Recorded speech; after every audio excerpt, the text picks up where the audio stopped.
আজ যে ভিডিওটি আমি আপনাদেরকে দেখানোর চেষ্টা করছি সেটি হচ্ছে আপনার ছাদের অংশে আপনার কিভাবে পলিথিন দেয়া হয় সেই বিষয়ে কিন্তু আপনাদের সামনে আলোচনা করতে যাচ্ছি। তো এখানে দেখতেই পাচ্ছেন রড বাঁধার কাজ সম্পূর্ণ করা হয়েছে। তো রডগুলো কিন্তু আসলে ভালোভাবেই বেঁধে নেওয়া হয়েছে। এখানে দেখতেই পাচ্ছেন যে সিঁড়ি রয়েছে, সিঁড়ির যে থাকগুলো রয়েছে সেগুলো থাকগুলো কিন্তু এখানে করা হচ্ছে এবং করা হয়ে গেছে। এখন এটা ডালাইয়ের উপযোগী করা হবে।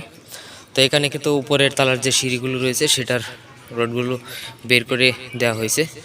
আর এখানে যে আপনার রডের আপনার সিঁড়ির সাথে রডের যে জয়েন্টগুলো রয়েছে দেখতেই পাচ্ছেন, এগুলো কিন্তু যেভাবে দেওয়া দরকার ঠিক সেভাবেই কিন্তু দেওয়া হয়েছে।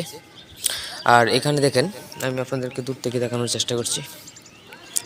এই যে আপনার ওপরে যে সিঁড়িটা রয়েছে, অর্থাৎ এখানে আপনার দ্বিতীয় তলা থেকে তৃতীয় তলার যে সিঁড়িটা রয়েছে, এই যে সিঁড়িটা রয়েছে এই সিঁড়িটা কিন্তু এখানে যে রডগুলো রয়েছে সেই রডগুলো কিন্তু এখানে এক্সট্রাভাবে রেখে দেওয়া হয়েছে। তো আপনারা এরকমভাবে রডগুলো রেখে দিবেন, একবার ফুললি রেখে দিবেন। তো এখন প্রপারলি আমি আপনাদেরকে দেখানোর চেষ্টা করব যে আসলে এখানে কীভাবে রডগুলো টোটালি বাদাই করা হচ্ছে। তো প্রথমেই আমি আপনাদেরকে দেখিয়ে নিচ্ছি যে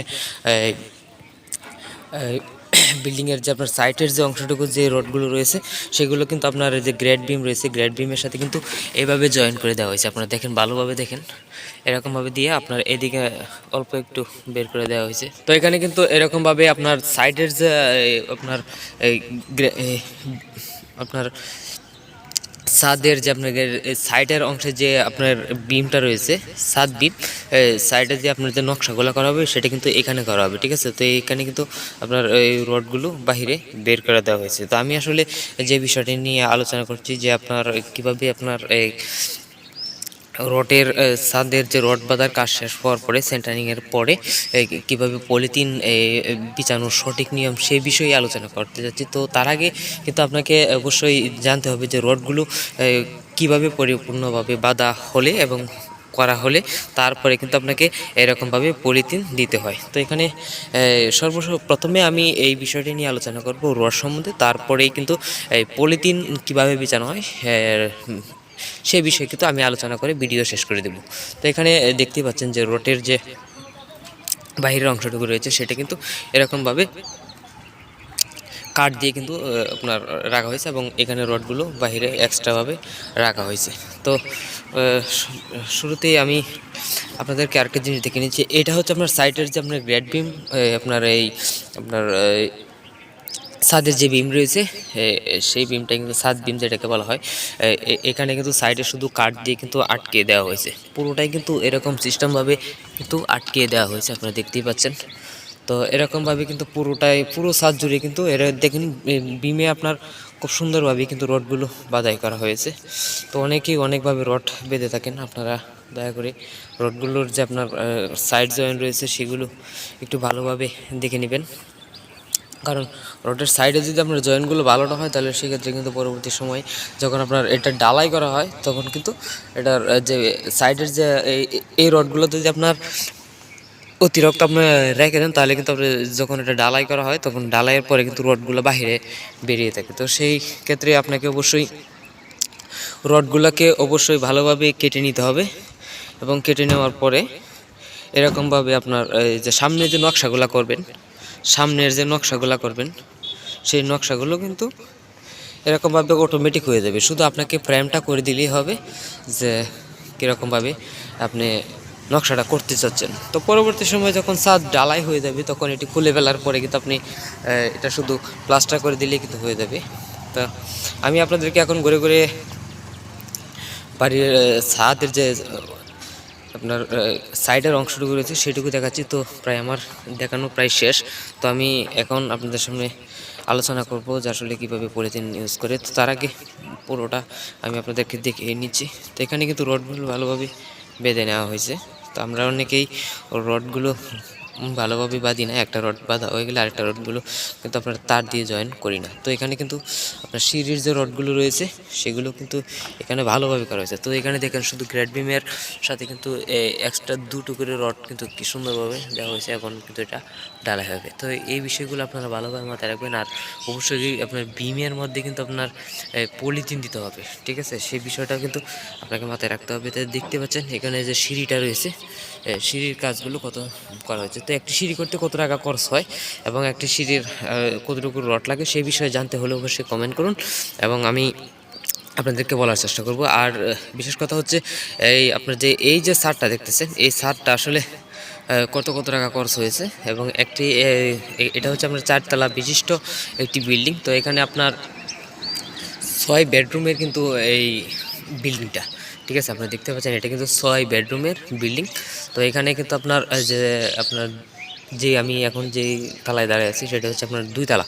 তো এখন এই যে মাঝখানের যে অংশটুকু দেখতে পাচ্ছেন, এখানে দেখেন আমি প্রথমে আপনাদেরকে এক কোনায় দেখাচ্ছি। এই যে আমার পায়ের নিচে দেখেন যে রডগুলো কীরকম কোনায়, শুধু রডগুলো কিন্তু আপনার 3 পাট্টা করে রডগুলো দেওয়া হয়েছে, এখানে 8 সুতা করে রডগুলো দেওয়া হয়েছে। এখানে দেখেন এই যে রডগুলো দেওয়া হয়েছে প্রত্যেক আপনার এই রুমের কিন্তু আপনার 4 কোনায় কিন্তু রডগুলোকে ডবল করে দেওয়া হয়েছে, শুধু মাঝখানের অংশটুকু কিন্তু এক ফরত করে রড দেওয়া হয়েছে। তো আপনারা এরকমভাবে যারা রড বাঁধেন তো তারা এই বিষয়টা দেখবেন। তার রড যখন বাঁধার কাজ শেষ হয়ে যায় তখন কিন্তু আপনাকে অবশ্যই এরকম নিচে পলিথিন দিয়ে দিতে হবে, ঠিক আছে, পলিথিন দিতে হবে এবং পলিথিন দেওয়ার পরে কিন্তু আপনাকে ব্লক দিতে হবে। এই যে দেখতে পাচ্ছেন ব্লক, এই যে এরকমভাবে ব্লক, হ্যাঁ হ্যাঁ এরকমভাবে ব্লক দিয়ে দিবেন। আর যদি ব্লক যদি আপনার না দেন, কোনো অংশে যদি ধরেন এই একটা অংশে যদি আপনার রডের নিচে যদি ব্লকগুলো না দেন, এই একটা ব্লক যদি না দেন, তাহলে আপনার এইখানে যে রডগুলো রয়েছে সেই রডগুলো একেবারে কিন্তু আপনার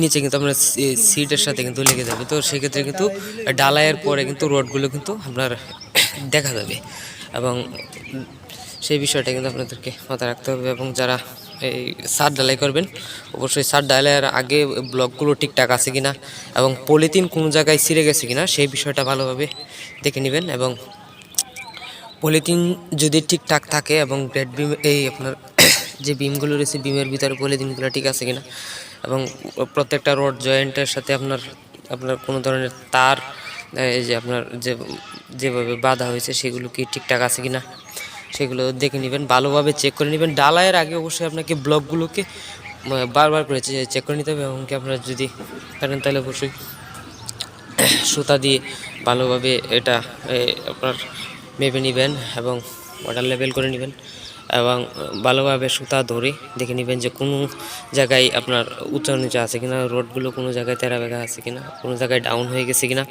সেই বিষয়টা ভালোভাবে দেখে নেবেন। তো সর্বশেষে ঢালাইয়ের আগে আপনি পলিথিন কোনো জায়গায় ছিঁড়ে গেছে কিনা সেটা দেখবেন। আর হলো আপনার ব্লকগুলো কোনো জায়গায় পড়ে গেছে কিনা, আপনার রড থেকে সরে গেছে কিনা সেই বিষয়টা ভালোভাবে দেখে নেবেন। তারপরে আপনাদের ঢালাইয়ের কাজ করতে পারেন। তো ঢালাই এই যে ছাদটা দেখতেছেন এই ছাদের ঢালাই আপনারা কিভাবে করা হয় এবং কীভাবে এটা ঢালাইয়ের কাজ সম্পূর্ণ করা হয় সেটা যদি দেখতে চান তাহলে অবশ্যই কমেন্ট করুন। আর ভিডিওটি যদি আপনাদের ভালো লাগে তাহলে অবশ্যই আপনার চ্যানেলটি সাবস্ক্রাইব করে দিবেন এবং একটি লাইক করে দিবেন। তো এখন আমি আজকের মতো এই ভিডিওটি এখানেই শেষ করব। আর পরবর্তী সময়ে এই ছাদের ঢালাইয়ের ভিডিও দেব। তো এর আগে আর এই ছাদের অন্তত আর কোনো ভিডিও আপলোড করা হবে না, এখানে শুধু ঢালাই যখন করা হয় তখনই আপনার দেওয়া হবে। তো মোটামুটি ছাদের কাজ সম্পূর্ণ হয়ে গেছে। তো দীর্ঘদিন অপেক্ষার পরে কিন্তু আজকে এই কিছুদিনের মধ্যে কিন্তু ছাদ ঢালাই হয়ে যাবে। তো ছাদের যে রডের যে আপনার ফিনিশিংগুলো অত্যন্ত সুন্দরভাবে কিন্তু দক্ষ মিস্ত্রি দ্বারা কিন্তু করা হয়েছে।